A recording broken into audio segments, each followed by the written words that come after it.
मी जगभरातील भारतीयांना आणि लोकशाहीवर विश्वास असलेल्या तमाम विश्वातील सर्व जनांना भारतरत्न डॉक्टर बाबासाहेब आंबेडकर यांच्या जयंतीच्या खूप खूप शुभेच्छा देतो। आणि आपल्या सर्वांना माहिती आहे की जगाच्या पाठीवर भारतरत्न डॉक्टर बाबासाहेब आंबेडकरांची जयंती ही केवळ भारतात नाही तर जगातल्या विविध देशांमध्ये देखील साजरी केली जाते आणि तोच उत्साह आपल्याला जगभरामध्ये पाहायला मिळतो।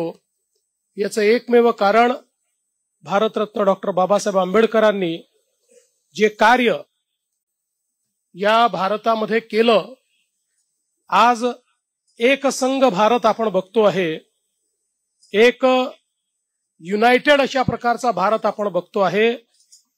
याचं श्रेय जर कोणाला द्यायचं असेल तर ते भारतरत्न डॉक्टर बाबासाहेब आंबेडकरांनी तयार केलेल्या संविधानाला आपल्याला द्यावं लागेल। आणि त्याच संविधानाची 75 वर्ष पूर्ण झाल्यामुळे संविधानाच्या अमृत महोत्सवाचं देखील आपण वर्ष या ठिकाणी साजरं करतोय। खरं तर या देशामध्ये भारतरत्न डॉक्टर बाबासाहेब आंबेडकरांनी केलेलं कार्य हे अतुलनीय अशा प्रकारचं आहे। आपण ज्याला म्हणतो की he was a nation builder, हा देश तयार करण्याकरता त्याचा पायवा तयार करण्याचं काम हे बाबासाहेबांनी केलं। आणि विशेषतः या देशामध्ये ज्या काही चुकीच्या रूढी परंपरा होत्या, ज्यामुळे मानवाला मानव मानण्यास तयार नव्हता, अशा सगळ्या रूढी परंपरातनं या देशाला बाहेर काढत समता या देशामध्ये स्थापित करण्याचं काम हे भारतरत्न डॉक्टर बाबासाहेब आंबेडकरांनी केलं। आणि संविधानाच्या माध्यमातून प्रत्येक व्यक्तीला जगण्याचा समान अधिकार दिला, प्रत्येक व्यक्तीला संधीची समानता दिली आणि प्रत्येकाची स्वप्न ही पूर्ण होऊ शकतील अशा प्रकारचं संविधान हे भारतरत्न डॉक्टर बाबासाहेब आंबेडकरांनी आपल्याला दिलं। आणि म्हणूनच देशाचे प्रधानमंत्री माननीय नरेंद्र मोदीजी म्हणतात की मला कुठल्याही धर्मग्रंथापेक्षा प्रिय जर काही असेल तर ते भारताचं संविधान आहे। कारण भारताच्या विकासाच्या वाटचालीमध्ये, विकसित भारत घडवण्यामध्ये जर कोणाचा मोलाचा वाटा असणार आहे तर तो या भारताच्या संविधानाचा असणार आहे, असे आपले बाबासाहेब या ठिकाणी होते। एक अत्यंत मेधावी अशा प्रकारचं त्यांचं छात्र जीवन राहिलेलं आहे आणि सातत्याने शिक्षण घेत असताना समाज उत्थानाचा विचार त्यांनी कधी सोडला नाही। आणि ज्यावेळी संधी मिळाली त्यावेळी समाज निर्मितीचं जे कार्य त्यांनी केलं आहे ते अतुलनीय अशा प्रकारचं कार्य आहे। विशेषतः संपूर्ण विश्वाला शांतीच्या आणि विचाराच्या जोरावर ज्यांनी जिंकलं ते भगवान गौतम बुद्ध यांचा विचार बाबासाहेबांनी स्वीकारला आणि तोच विचार आज आपल्याला भारताच्या संविधानाच्या माध्यमातून देखील पाहायला मिळतो। जी समता आणि बंधुता भारतरत्न डॉक्टर बाबासाहेब आंबेडकरांनी मांडलेली आहे, आपल्या संविधानाचा जो गाभा आहे हा आपल्याला भगवान गौतम बुद्धांच्या विचारातनच तयार झालेला पाहायला मिळतो। आणि म्हणूनच हा शाश्वत विचार, जो जगाने स्वीकारलेला विचार, हा विचार रुजवण्याचं काम हे भारतरत्न डॉक्टर बाबासाहेब आंबेडकरांनी केलं। आज खरं म्हणजे ज्यावेळी त्यांच्या जयंतीच्या निमित्ताने आपण सर्व लोक बाबासाहेबांची आठवण करतो, ज्यावेळी खऱ्या अर्थानं त्यांना नमन करतो, त्यावेळी एकच संकल्प आपण सगळ्यांनी घेतला पाहिजे की कुठल्याही परिस्थितीत जी संवैधानिक मूल्य आपल्याला सांगितलेली आहेत त्या मूल्यांपासनं आपण तसूभरही दूर होणार नाही।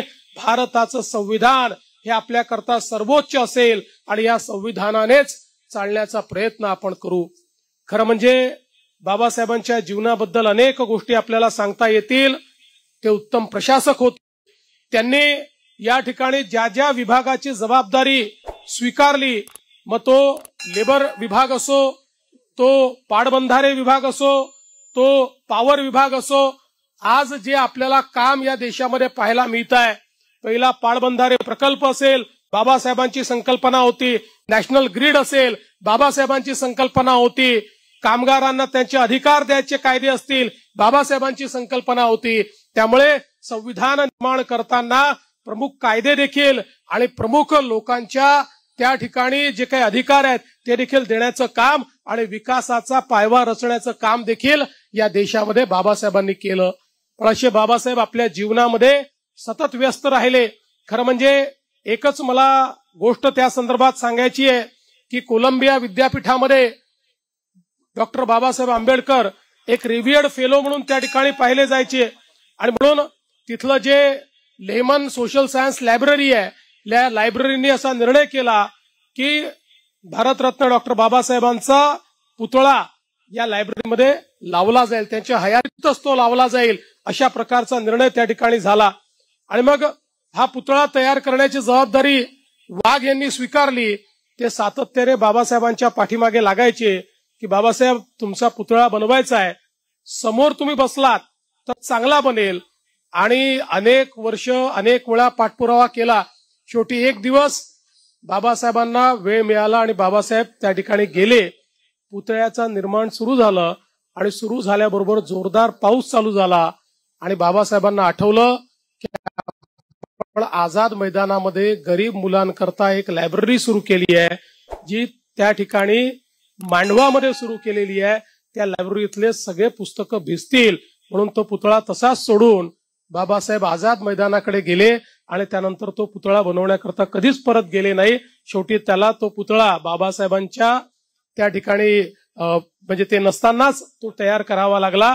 त्यामुळे अशा प्रकारे ज्यांच्या ठाई स्वतःचा नाही समाजाचा, स्वतःचा नाही देशाचा, स्वतःचा नाही विश्व कल्याणाचा विचार होता, अशा प्रकारचे बाबासाहेब हे खऱ्या अर्थानं आमचे राष्ट्रपुरुष आहे. आणि म्हणून आजची वंदना ही राष्ट्रपुरुषाला वंदना आहे, ही राष्ट्र निर्मात्याला वंदना आहे. ती वंदना आपण सगळे देऊया आणि त्यांच्याच मार्गाने पुढे जाण्याचा या ठिकाणी संकल्प करूया. एवढंच आजच्या या प्रसंगी मी बोलतो आणि पुन्हा एकदा भारतरत्न डॉक्टर बाबासाहेब आंबेडकरांना अभिवादन करत आणि सर्वांना या जयंतीच्या शुभेच्छा देत मी माझे 2 शब्द संपवतो. धन्यवाद. जय हिंद, जय भीम, जय भारत. महाराष्ट्रातील ताज्या बातम्यांसाठी बघत रहा टाइम्स टुडे टीव्ही. सोबतच शेअर करा, सबस्क्राईब करा आणि बेल आयकॉन प्रेस करा.